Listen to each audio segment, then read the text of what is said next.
Rocky Gerung.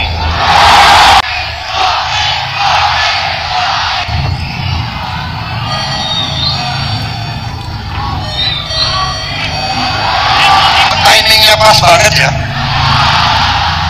Memang ahli psikologi. Pak, menurut saya buat itu menjadi berubah, irasional. Kalau di Cina dengan cara dipotong lehernya, dicabut nyawanya. Di undang-undang kita tidak memungkinkan itu. Tapi kita sangat mungkin miskinkan koruptor. Itu sangat mungkin. Dan menurut saya harus ada keberanian. Jadi kalau belum ada undang-undangnya, siapkan perpunya. Karena republik ini sudah dalam posisi amat genting menghadapi koruptor. Kalau hukuman kita adalah hukuman yang memenuhi persyaratan prosedural, mengerikan betul. Dan hari ini dengan angka APBN kita yang fantastis, peluang untuk keserakahan bermain luar biasa dahsyat. Saya tidak pernah menjadi bagian dari sistem ini. Karena itu saya akan masuk dengan posisi saya di sini untuk memangkas ini semua atas nama seluruh rakyat Indonesia yang tidak pernah menjadi bagian dari sistem yang korup. Kami hadir untuk memangkas itu, dan kami mengatakan cukup, nothing tulus. Kita bukan bagian dari ini semua. Justru kita ini masuk karena ingin mengatakan cukup dan habisi. Masih banyak orang-orang baik, masih banyak orang-orang berani. Nyatanya ketua MK diangkut oleh pemberani-pemberani juga. Nyatanya anggota-anggota DPR diangkut oleh orang-orang pemberani juga. Masih banyak pemberani itu. Hanya hari ini kita membutuhkan orang-orang yang nyalinya lengkap, tak punya beban, berada di posisi yang bisa mengambil keputusan besar dan bisa menggerakkan suatu. Teman-teman semuanya, dan jika pada akhirnya Prabowo Subianto sebagai Presiden 2024-2029 benar-benar menginginkan Indonesia yang bersih, maka ada satu kemungkinan yang bisa dilakukan, yakni mengangkat Anies Baswedan sebagai menterinya atau Anies Baswedan menjadi ketua Komisi Pemberantasan Korupsi. Karena komitmennya jelas gitu kan, dan tidak pernah punya masalah dan punya masa lalu yang mengaitkan beliau, Mas Anies Rashid Baswedan, dengan perilaku koruptif ya, sebagaimana pejabat-pejabat yang lain. Kemudian ada dua persamaan barangkali yang perlu kita pertimbangkan antara Rocky Gerung dengan Anies Baswedan. Persamaan yang pertama, bahwa Rocky Gerung dengan Anies Baswedan adalah dua sosok yang tidak pernah terlibat dalam sebuah sistem yang korup, yang selama ini 10 tahun terakhir betapa banyak koruptor-koruptor kelas kakap yang kemudian muncul ya, bermunculan terus muncul di era pemerintahan Joko Widodo. Bagaimana mungkin Jokowi bisa mengatakan kepuasan publik terhadap pemerintahannya mencapai 80% misalnya, ya kan, lewat survei-survei istana dong. Seperti itu. Kemudian persamaan yang kedua, sama-sama cerdas. Indonesia ini butuh menteri, butuh petinggi-petinggi yang cerdas dan berintegritas. Kalau cuma cerdas, pinter banyak, ya kan. Menteri-menterinya Jokowi pada pinter semua, tetapi integritas mereka ini selalu dipertanyakan oleh publik gitu. Karena kebijakan-kebijakan yang mereka ambil bukan justru memberikan ruang yang lebih nyaman kepada masyarakat Indonesia secara umum, tetapi lebih ke bagaimana mereka membuat kebijakan hanya untuk ketentraman para oligarki dan pengusaha kelas kakap juga gitu. Nah, sementara masyarakat dan rakyat kecil sebagai pemilih ini hanya dimanfaatkan ketika mereka pemilu atau pilkada, pilpres, dan lain sebagainya. Maka teman-teman, integritas yang luar biasa, kemudian tidak pernah terlibat dalam sistem yang korup ya, antara Anies dengan Rocky Gerung, ini menjadi satu pertimbangan kalau pemerintahan Prabowo ke depan ini benar-benar ingin dijadikan pemerintahan yang bersih, yang anti korupsi, anti riswah, kemudian menjadi pemerintahan yang kinclong ya di tengah-tengah masyarakat, tak hanya baik soal pelayanan publik, tetapi juga baik dalam soal pendidikan, kualitas pendidikan kita yang semakin hari semakin menurun. Moralitas bangsa yang juga harus segera dikembalikan kepada jalurnya yang sebenarnya gitu. Nah, ini tugas Prabowo, bagaimana kemudian apakah Rocky Gerung benar-benar akan diangkat menjadi menteri? Kita lihat jawabannya. Bolehkah kita mengatakan posisi wakil presiden karena dia ban serap tidak penting? Lebih konyol lagi. Ban serap itu maha penting. Kalau terjadi sesuatu dengan presiden, bagaimana kita akan melanjuti ketatanegaraan kita? Sudah disiapkan ban serap. Makanya dalam kajian ketatanegaraan Bang Karni disebutkan begini. Karena ibunya di Amerika, dia katakan wakil presiden Amerika itu kalau tidak ada tugas memimpin rapat senat, nggak ada tugasnya. Karena ban serap itu tadi. Tetapi dia maha penting karena ban utama kalau bermasalah, naik dia jadi ban utama. Jadi ban serap pun tidak boleh rusak. Kenapa? Kalau ban utama rusak, ternyata ban serapnya rusak. Inilah kekonyolan ketatanegaraan itu. Jadi ban serap penting. Mari kita lihat, kalau ban serap ternyata terbukti dia rusak, boleh nggak kita pajang dia di tempatnya?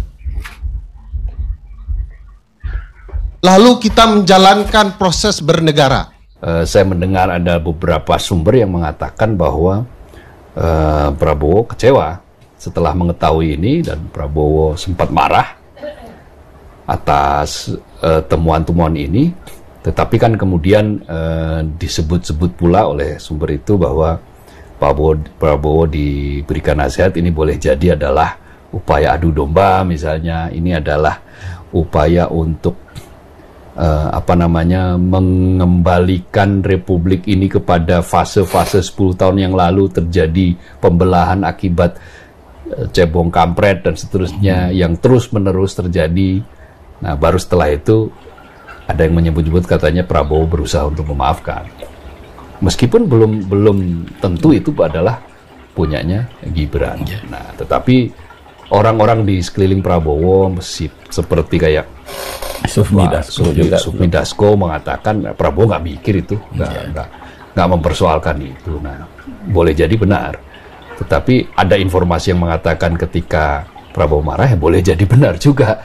Jadi marah pada satu saat, lalu kemudian memaafkan pada saat yang lain kan bisa saja terjadi setelah diberikan penjelasan, setelah diberikan berbagai macam kemungkinan yang akan terjadi.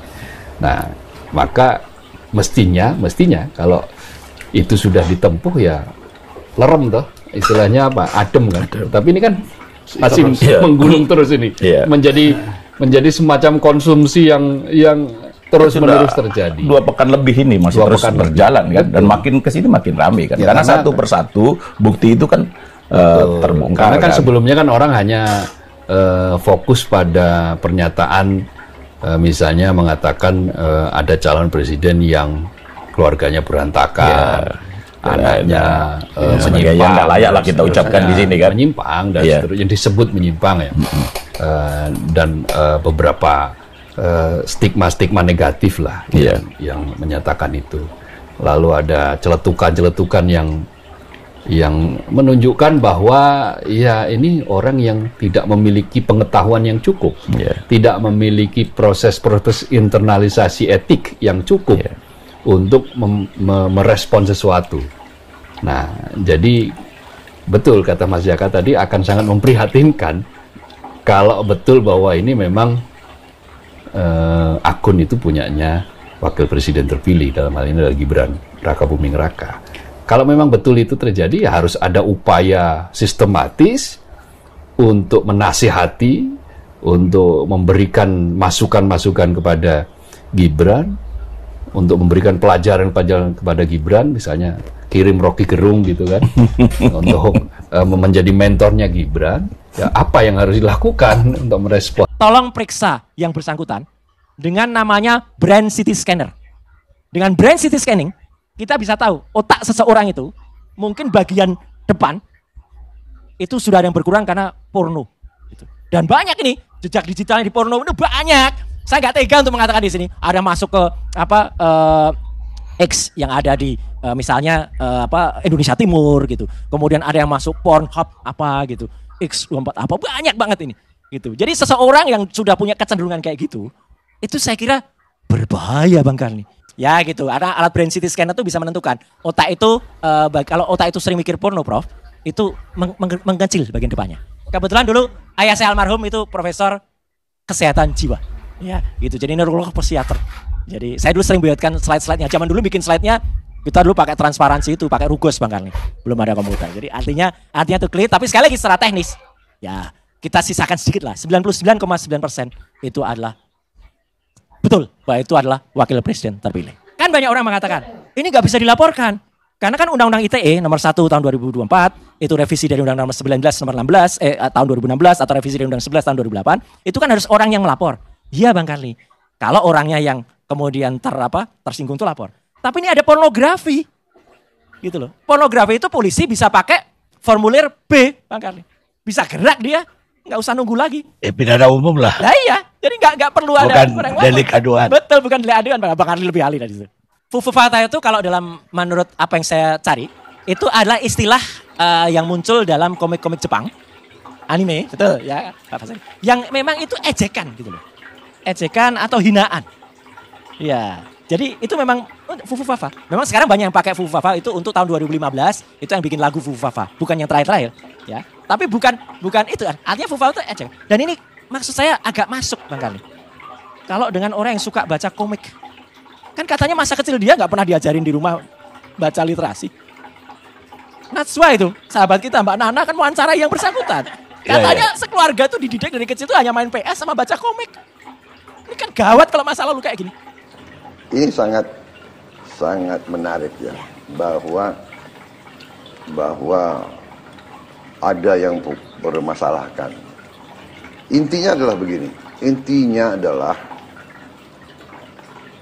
mampu nggak pemerintah itu melaksanakan program-program yang membawa kemajuan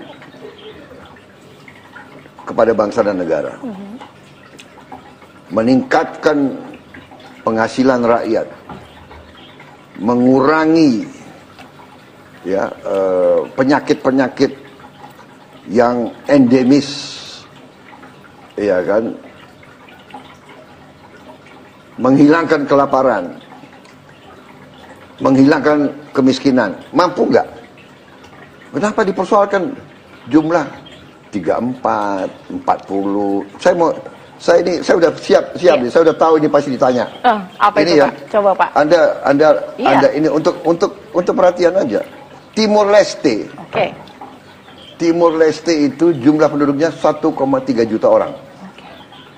Luasnya itu setengah Pulau Timor. Kita ini 17.000 pulau. Luas wilayah kita itu sama dengan luasnya Eropa. Ya. Eropa itu 27 kabinet loh. Iya kan, 27 negara, berarti sekarang Timor Leste kabinetnya itu kementeriannya 27 kementerian.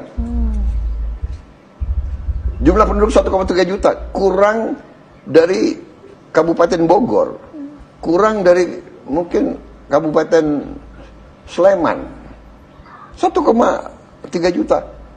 Menterinya 27. Kenapa mereka lakukan itu?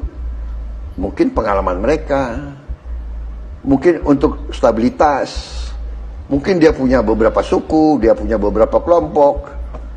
Iya kan? Indonesia ini begini luas.